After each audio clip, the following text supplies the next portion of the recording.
If you're just joining us, we are in 10.5 edition. That's right, there have been so many changes to the game now that we are seeing an absolute complete upheaval compared to what we were expecting. I'm thinking that the things that were good were going to be terrible, the things that were terrible are going to be good, and we're all in topsy-turvy land somewhere in between. With that said, it's very difficult to predict what's going to be genuinely good 2 or 3 months down the line, but I'm very excited to start getting some games in and bring you what I think might be some of the exciting parts of the data slate for Necrons. So, first of all, data slate changes. There is only one specific Necron change for the data slate, and this is for Hypercrypt Legion, and it is now Cosmic Precision can no longer be used to give a monster a 3-inch deep strike. This is, I think, a fairly big hit to Hypercrypt, honestly, but on the other hand, Catan have gone up in points in the previous data slate, so maybe you weren't running them or running as many before, or trying to use them to thread the needle. I think this is a shame, but there's also, other builds, and you don't necessarily need to be using Catan that way in Hypercrypt. So, a change there, but not one that I think is particularly backbreaking. Other changes. So we have seen some other changes. Here are some key ones that I think are very important in terms of Necrons. First of all, Battle Line are more important in Pariah Nexus. Before I even get to later on, this isn't the list I've gone with, I think there is a genuine build where you go Silent King, Inquisitor Cerus, 60 Immortals, with 3 Plasmancers, and then you just run chaff around the outside, or maybe a couple of Doomsday Arcs or something to crack open the big stuff. I genuinely think that this is going to be quite an exciting way to play, depending on the terrain you're on, but the amount of shooting that list can put out, it will absolutely deal with any hordes. It'll do a fair number on a lot of vehicles as well, with the amount of rerolls that those Immortals get, so something to consider. But remains to be seen whether Battle Line are super important in Pariah Nexus, or if it's just a case of Games Workshop trying to write a rule and then not actually hitting the mark with it. There's been a nerf to Counter-Temporal Shift, and that's not specific to Necrons. This is all low-nop strats have been nerfed to 18 inches minimum. So if you have a strat where you can't be targeted outside of 12 inches, that now becomes 18 inches. This is unfortunate. This is a very big hit to Canoptek Court, honestly. It makes it much harder to use your Wraiths defensively or aggressively. It makes it a lot harder to use the Doomstalkers, although it's less of a hit to the Doomstalkers because quite often they sit back in your deployment zone. You get an angle, you make it so only one of them is going to be exposed, and then you use the strat on that one. That's still a good use for it, but it's now not as flexible. It's going to be harder to use on the Wraiths and keep them alive. Heroic Intervention is only 1 CP. This is, I think, surprisingly good for Necrons. If you're putting multiple things in the middle of the board, and your opponent decides not to charge the Wraith Brick because they won't get through them and they'll just be gummed up, and you can pull your OC onto the point, this is now a 1 CP strat to effectively put OC on the point. That is what this is going to be used for, especially if you're still playing Canoptek Court, which I think has a lot of play left in it. Overlords, they now reduce any strat by 1 CP. This is a bit of a mixed bag for Necrons, because there are a lot of detachments with very mediocre strats, and there are some with quite good ones. I like it. It needs more playing around with. This is most exciting if you want to try and make Obesian's Phalanx work. I'm not sold that it's going to be, amazing, but, it's a nice buff to an underpowered detachment if you want to give it a go, see if you can make something happen with that.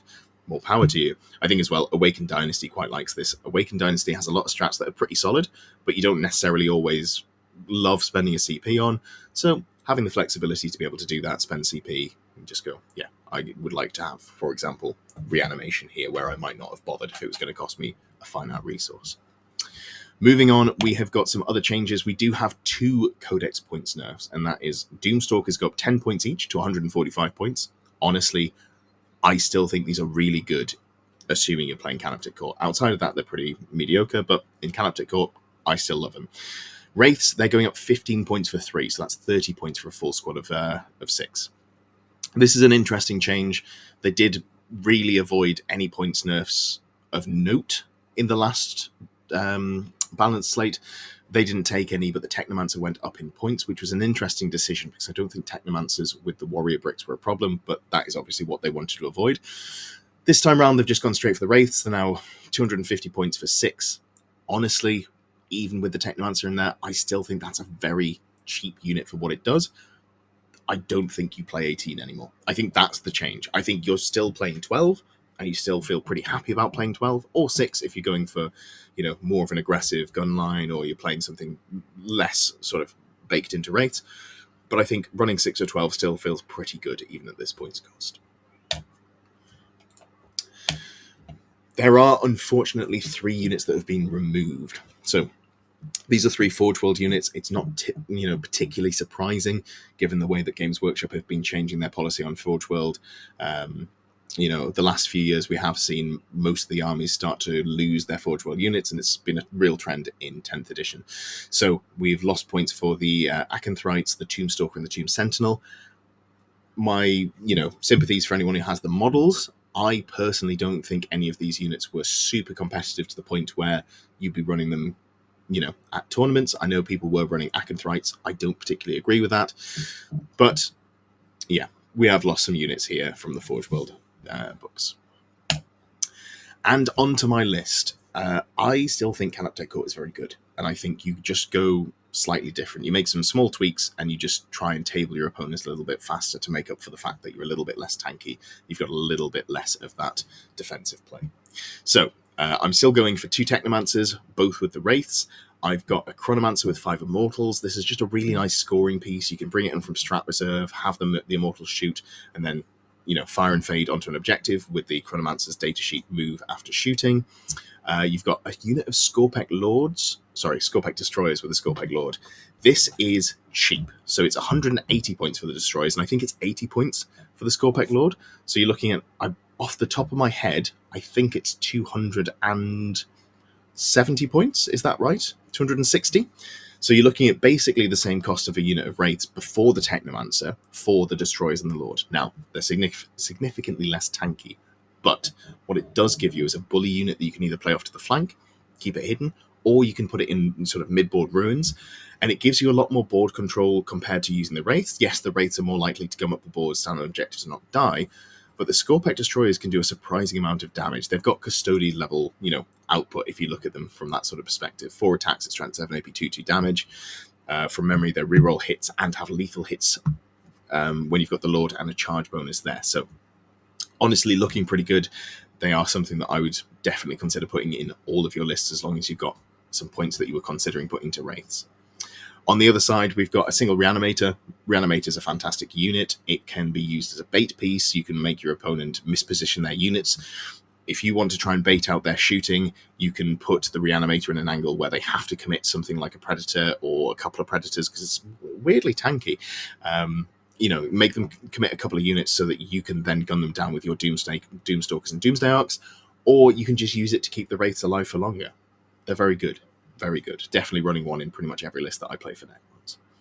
Onto the actual guns this list is bringing. There are 2 Doomstalkers, 145 points. I don't care. They're still very good. You could make an argument for 3. I went with 2 because they are, I think, less reliable in some ways than the Doomsday Arcs. Speaking of, 2 Doomsday Arcs, 200 points each. They are quite expensive.